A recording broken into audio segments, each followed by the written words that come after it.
On the afternoon of October 17th, 1814, a large fermenting vat at the Moo and Company brewery in London's St Giles neighbourhood catastrophically failed.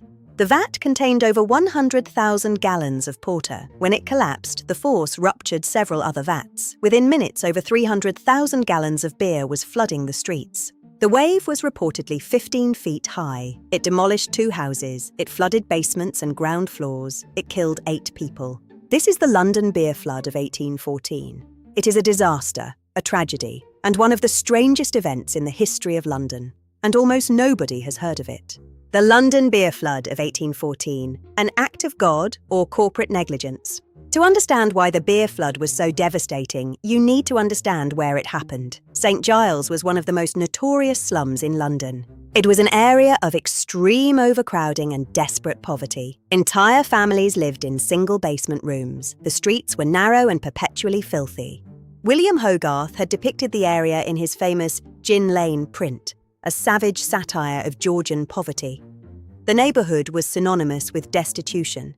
Into this neighbourhood, the Moo and Company brewery had planted a series of enormous fermenting vats. They were symbols of technological prestige. The vats were so large that the brewery had actually held dinner parties inside empty ones to show them off.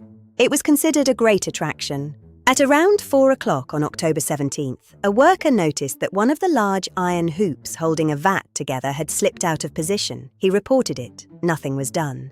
An hour later, the vat exploded. The force triggered a chain reaction. The wave of beer hit adjacent vats, rupturing them in turn.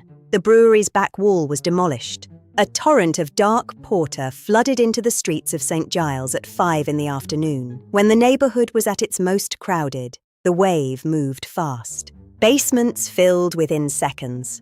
Ground floor rooms were inundated before residents could react. The beer carried debris and broken timber.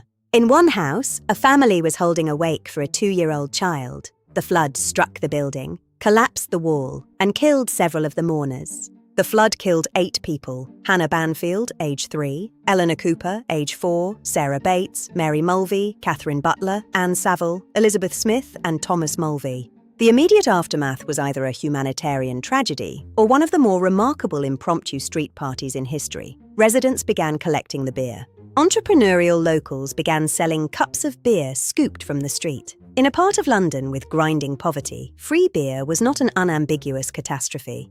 The bodies were laid out for public viewing. The crowds were so large that the floor of the house collapsed under the weight. Nobody was hurt in the collapse. An inquest was held into the deaths. The verdict was swift and, to modern ears, extraordinary. The jury returned a verdict of accidental death. Specifically, death by the visitation of God. The brewery was found to bear no legal liability whatsoever. The law did not yet recognise corporate negligence. Muse and Company went further. They applied for a tax refund on the lost beer. The government agreed. 8 people were dead, and the brewery got a tax refund. The London beer flood is a story about industrial recklessness, a brewery that built dangerous vats next to the poorest housing and faced 0 consequences. It sits alongside the molasses flood and the radium girls, the pattern of companies building dangerous things near poor people with little accountability. In 1814, there were no radium girls yet. There was no OSHA. There was only the inquest and the verdict, act of God. Today, we have the right to hold corporations accountable. The St Giles neighbourhood was eventually cleared. The street where the flood ran no longer exists under that name. The 8 who died are recorded almost nowhere else. History really commits to the absurd and the tragic. Subscribe for more forgotten history and let me know, which is worse, the beer or the molasses? Thanks for watching.